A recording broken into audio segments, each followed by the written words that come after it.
मैं नरेंद्र स्वामी, आप देख रहे हैं KTR वॉइस।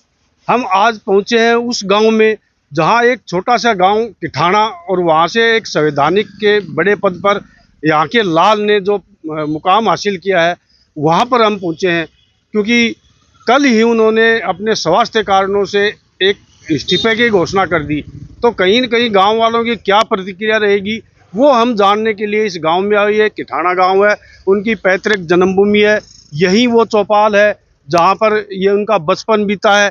यहीं से वो बड़े होकर के वकालत की है, वकालत करने के बाद में उपराष्ट्रपति के संवैधानिक पद तक पहुंचे हैं। तो उस गांव के चौपाल और यही मैदान, यही स्कूल, यहाँ से बड़े होकर के वो इस मुकाम पे पहुंचे हैं। यहाँ की चौपाल में कई उनके साथी संगी भी बैठे हैं, ग्रामीण भी बैठे हैं। उनसे अब हम जानकारी लेंगे कि वो किस तरह से इस गांव का ख्याल रखते थे आगे और क्या क्या विकास कार्य करवाए हैं। ये सारी बातें हम यहाँ पूछेंगे। ये सर, पहले तो आपका नाम बताइए। ईश्वर सिंह राव, निवासी गढ़ाना, वरिष्ठ अध्यापक जी। आप उनसे किस तरह का संबंध था? एक ऐसे मेरे तो बहुत क्लोज संबंध थे, उनसे मिलना जुलना बहुत था। स्टूडेंट थे तब भी, जब वो वकालत करते थे, वकालत सीखते थे, उस टाइम भी खूब आना जाना था, उससे अच्छा संपर्क था मेरा। और वो उसका क्या, भाई का उसका इंग्लिश पे बड़ा कमांड था। ये जो अंग्रेजी भाषा है उस पे उसका बहुत अच्छा कमांड था, सामान्य आदमी का नहीं होता इतना उनको कमांड था। और यहाँ पर गांव में किस तरह से वो, अगर बचपन की बात करें तो पहले तो बचपन से चलते हैं, तो बचपन में किस तरह का? पहले बचपन में तो नटखट होनहार था, नटखट थे। ये सामने आपके स्कूल है, इसी स्कूल में 5th तक शिक्षा ग्रहण की।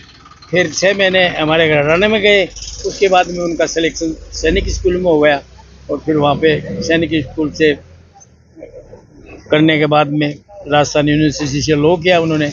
फिर प्रैक्टिस शुरू की, फिर बार एसोसिएशन के अध्यक्ष भी रहे हैं जयपुर के। अच्छे मिलनसार, होनहार, दूसरे प्रेरणादायक, कर्मठ व्यक्ति थे सर। जब इस मुकाम पे संवैधानिक पदों पे गए, राज्यपाल है तो चाहे उपराष्ट्रपति का पद, तो एक बहुत बड़ा पद होता बहुत है, बड़ा पद, दूसरा पद माना जाता है अगर देश में माना जाता है। तो पहले राज्यपाल का पद मिला, तब कैसी आपकी भावनाएं?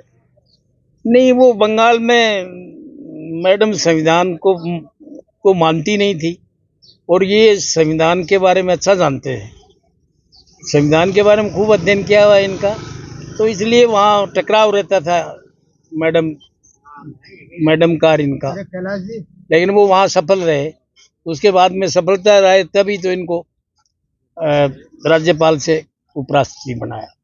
और हम तो उम्मीद करते थे कि भाई ये आगे जाकर के राष्ट्रपति की भी संभावनाएं बन रही हैं, ऐसी उम्मीद थी। गांव को भी थी, आसपास में सभी को, तो जिले को भी थी। और जिले को ये उम्मीद थी कि भाई ये रहेगा तो इतने काफ़ी जिले में सड़कों का भी विकास होगा, शिक्षा का भी विकास होगा, ये सबको उम्मीदें ये थी। अब शंका है थोड़ी। गायन के गांव से ही सड़क आनी थी, नेशनल हाईवे, उसका भी अभी संशय हो गया, क्या पता हो जाएगी। इन्होंने कह दिया था गडकरी को, उसके बावजूद भी अब शंका होगी कि भाई होगी कि नहीं होगी। ये होते तो 100% ही काम शुरू हो जाता। ये बात है सर। एक किसान का बेटा, देखो ये किठाना पूरा किसान का ही एक गांव है, तो हो सकता है कि आर्मी में इनमें खूब होंगे, लेकिन एक किसान का बेटा एक संवैधानिक ऊंचे पद में, उसके लिए क्या देंगे? ये तो सब बड़ा गौरव की बात है इस गांव के लिए भी। हर एक को तो मिलता नहीं इतना ऊंचा पद। एक साधारण गांव में पैदा होकर के इस पद तक पहुंचना, संवैधानिक उच्च पद तक पहुंचना मायने रखता है। और वो उसके लायक भी थे, डिजर्व भी करते थे। यह सर, उपराष्ट्रपति के पद पर काबिज होने के बाद उनका गांव से कैसा मेलजोल था? ऐसा खूब था। यहाँ गांव में आए थे, मीटिंग की थी, गांव के जो लोग जाते थे उनकी समस्याएं सुनते थे, मिलते थे, जुलते थे, सामान्य आदमी की तरह से ही वो मिलते जुलते थे। जो उनसे होने वाला काम था गांव के लायक वो करते थे, गांव के प्रति वो समर्पित थे। ये स्कूल में भी उन्होंने काफ़ी चंदा दिया है, और स्कूल को ये कहा भाई इसको बढ़ाओ, स्कूल की ये सामने बिल्डिंग है उन्हीं की देख रेख में बनी है। कौन कौन से विकास कार्य हैं जो उन्होंने प्रमुखता से इस गांव के लिए जो एक तो ये खुद चंदा देकर एक तो ये स्कूल बनाई है, एक ये इंडोर स्टेडियम बनाया है और कॉलेज की स्वीकृति भी लाए हैं, वो काम चल रहा है अभी। हॉस्पिटल बनवाया है उन्होंने, ये उन्होंने कार्य किए हैं। और ये जो सड़क का जो बेचारा दिन चल रहा है, हो सकता है ये होगी शायद, इसमें कोई शक नहीं, लेकिन ये वो होते तो ज़्यादा जल्दी अच्छी होती। अब ये बताया जा रहा है कि वो तो एक पद पे थे, वो तो कभी कभार या टेलीफोन से या वैसे हाँ, हाँ। हालचाल जान लेते थे, जी। लेकिन उनकी पत्नी करीब करीब महीने भर में तो करीब समाज गांव में आती थी, हर गरीब का वो देखती थी, गरीब औरतें थी उनको बुलाती थी, कपड़ा देना, खाना देना, ब्याह शादी करवाना, ये भी उनकी औरत का काम था। वो बहुत लाइक लेडी है देश जी, हर महीने आती रहती हैं यहाँ पे। और पूरे गांव में जो है आसपास में बड़े शहर के वो लोग भी आते रहते हैं, तो उन सब गरीबों को वो सुनती थी, भाई तुम्हारे क्या दिक्कत है क्या है, वो सारी चीज़ें सुनती थी। वो लगातार कर रही हैं, किसी को सिलाई मशीन देना, किसी को सिखलाई करवाना, ये उनका लगातार कार्यक्रम है सुदेश जी का। अब जबकि उन्होंने इस्तीफा दे दिया है जी, तो वो भी कंटिन्यू तो रहेगा। उनका स्वास्थ्य भी नरम बताया जा रहा है, तो उनके लिए क्या कहेंगे सर? नहीं, ये हम तो मालिक से कामना करते हैं कि भाई उनका स्वास्थ्य जल्दी ठीक हो और वो हमारे बीच में सामान्य रहें, आकर के यहाँ मिलते जुलते रहें। इनका स्वास्थ्य के अलावा और कोई भी बातें आ सकती हैं क्या, जैसे आशंकाएं जाहिर हो रही हैं? नहीं, वो शंकाएं हैं, हो सकता है कोई बात हो इस तरह की, ऐसा लग नहीं रहा है, लेकिन स्वास्थ्य भी उनका वो ज्यादा वो अच्छा नहीं था, ये बात है। अब और भी है यहाँ पर, उनसे भी जान के पूछते हैं कि सर पहले तो आप अपना परिचय दीजिए और इसके बाद में बताइए कि जगदीप धनखड़ उपराष्ट्रपति थे, उनको किस तरह से यहाँ विकास कार्य करवाए? मेरा नाम अनिल कुमार शर्मा है, मैं गलडाना कला का हूँ और पीडब्ल्यूडी के ठेकेदार हूँ। मैं यहाँ काम करने आया हूँ किठाना गांव में, मेरा वो अच्छा सहयोग मिला है और कोई प्रॉब्लम नहीं आई है। किस तरह के विकास कार्य कर, जैसे आप ठेकेदार हैं तो आपके नॉलेज में तो है ही भाई ये विकास कार्य। ये एक तो कॉलेज का निर्माण चल रहा है, यहाँ पे आयुर्वेदिक औषधालय का निर्माण चल रहा है और स्कूल की बिल्डिंग का निर्माण इन्होंने ही चंदा दे के पैसे से अपने खुद से करवा रहे हैं। क्या कहेंगे उनके लिए, किस तरह का व्यवहार? बहुत अच्छा व्यवहार है, अच्छे कर्मठ ईमानदार आदमी है, अच्छे सही आदमी है और हमारे लिए भी ये आके चौपाल में मीटिंग वगैरह चल रही है, हमारा भी कोई इन्होंने बहुत ही अच्छा सहयोग किया है और आगे विकास कार्य के लिए इन्होंने कहा है कि जो भी कार्य चलेगा वो हम करवाएंगे। ठाणा के वही उपराष्ट्रपति जगदीप धनखड़ के गांव में है और ये देखो पूरा बाजार है यहाँ, इस बाजार में एक हलवाई की दुकान है, यहाँ पर कई युवा भी हैं, थोड़े उम्रदराज भी हैं, सभी तरह के यहाँ हैं लोग। उनसे जानकारी लेते हैं कि उपराष्ट्रपति धनखड़ ने इस्तीफा दिया है तो उनकी क्या प्रतिक्रिया उन्होंने इस्तीफा दिया है? उनकी इस्तीफा अपने स्वास्थ्य के लिए जीना जरूरी है, जबकि ये उपराष्ट्रपति रहना कोई विशेष जरूरी नहीं है। स्वास्थ्य के लिए उन्होंने अपना वो दिया। उन्होंने गांव से कैसा लगाव था उनका? गांव का एक नंबर का लगाव, बहुत अच्छा लगाव था, शुरू से ही वो यहीं पढ़े थे हमारे गांव में, गढ़ाना में भी, और उसका गांव से बहुत अच्छा प्रेम था। उपराष्ट्रपति बनने के बाद कैसा लगाव रहा? बहुत बढ़िया काम किया इन्होंने, स्टेडियम बनवाए हैं और बनवाए हैं और बनाते ही रहते तो, लेकिन इन्हें स्वास्थ्य को ध्यान में रखते हुए और अपना इस्तीफा दे दिया उन्होंने। और भी एक गांव के एक छोटे से गांव से एक संवैधानिक पद के उच्च मुकाम तक पहुंचना बहुत बड़ी बात है, क्या कहेंगे? बड़ी दुर्भाग्य की बात है कि उन्होंने इस्तीफा दिया है। हमारे गांव में नहीं, पूरे झुंझुनू जिले में, पूरे राजस्थान में इस चीज का बड़ा दुख है कि उन्होंने इस्तीफा दिया और उनको कम से कम अपना समय था वो तो पूरा करना चाहिए था और उन्होंने ये गलत काम किया है। ऐसा नहीं करना चाहिए। अपने स्वास्थ्य को देखते हुए, अपने जीवन को देखते हुए उन्होंने इस्तीफा दिया।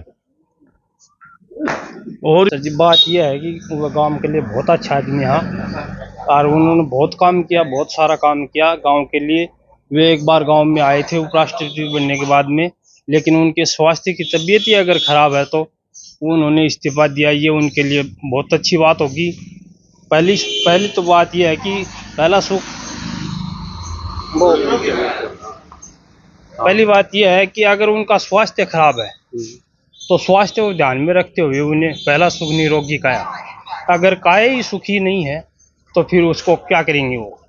तो उन्होंने ये देख करके अपने हित में सोच करके ये फैसला लिया है। देखो, उपराष्ट्रपति पद पे इतना समय नहीं मिलता था, हर के पास पहुंचना, हर के पास, लेकिन उन्होंने एक नियम बनाया था कि अपनी धर्मपत्नी को जरूर गांव में या कहीं भी रिश्तेदारी में कोई ब्याह शादी फंक्शन होते तो जाते थे। उनके लिए क्या कहेंगे? वो गांव में आते थे, गांव की समस्या सुनने के लिए यहाँ पर वो महीने में 3-4 बार यहाँ आते थे और उन्होंने गांव की समस्या सुनी, गांव के लिए बहुत अच्छा काम किया है। बचपन से लेकर के एक उम्र तक यहाँ गांव के साथ लगाव रखा और एक संवैधानिक के उच्च मुकाम पर पहुंचे जगदीप धनखड़ उपराष्ट्रपति। उस गांव से हमने ग्राउंड रिपोर्ट दिखाई है। आप भी अपनी प्रतिक्रिया दीजिए और सब्सक्राइब करते रहिए। जगदीप धनखड़ जी अंकल जी जब राज्यपाल बने थे तो हमारे गांव में बड़ी खुशी का माहौल हुआ कि एक किसान का बेटा, किठाना ग्राम का बेटा राज्यपाल बन गया है। उसके बाद में थोड़े दिन बाद में उपराष्ट्रपति बन गए तो और भी बड़ी खुशी हुई कि हमारे गांव का बेटा जगदीप धनखड़ जो उपराष्ट्रपति बन गया है। गांव में उपराष्ट्रपति बनने के बाद में पहली बार 8 सितंबर 2022 को गांव आए थे। गांव के विकास कार्यों में उन्होंने कॉलेज बनवा दी, हॉस्पिटल का काम चल रहा है, स्टेडियम, इंडोर और स्टेडियम बनवा दिया, गौशाला, स्कूल में बड़ा योगदान रहा। गांव में मिलते हर आदमी को ये कहते हैं कि भाई दिल्ली आ जाओ, दिल्ली लोग जाते थे मिलने के लिए। उनकी धर्मपत्नी डॉक्टर सुदेश जी धनखड़ महीने भर से गांव आते रहते थे, सबसे मिलना जुलना और किसी की भी कोई भी समस्या हो उसको बड़ी गौर से सुनते थे और उसका हल निकालते थे। आज रात को हमारे को समाचार से पता चला कि जगदीप धनखड़ ने स्वास्थ्य कारणों से इस्तीफा दे दिया, तो उसके बाद में गांव में बड़ा निराशा का भाव है। कहेंगे कि हमारे लिए बहुत गौरव की बात है, उपराष्ट्रपति जी बने तो गांव से किसान के परिवार से वो पैदा होकर उपराष्ट्रपति जी बने। और हमारे लिए भी जो सरपंच बन गई तो हमारे गांव में जो भी काम है वो बहुत अच्छा किया। स्टेडियम बनवा दिया, कॉलेज है, स्कूल है और हॉस्पिटल बनवा दिए और कई हॉस्पिटल का काम भी चल रहा है। नेशनल हाईवे की भी वो बातें हो रही है, चल रही है मान लो बात, तो वो बन जाए तो और भी गर्व की बात है। गांव से वार्तालाप होता था? हाँ, खूब होता था, आते भी थे, चाची जी आते थे वो तो सबसे बात करते थे, सबसे मिलते। जब कोई भी हो, चाहे छोटा बच्चा भी चला गया ना तो उनकी भी बात आराम से सुनते और वो काम जो होता वो वहीं कर देते और नहीं होता तो 2 दिन 3 दिन बाद में मान लो, पर सबकी बात सुनते, रोक टोक नहीं थी कोई।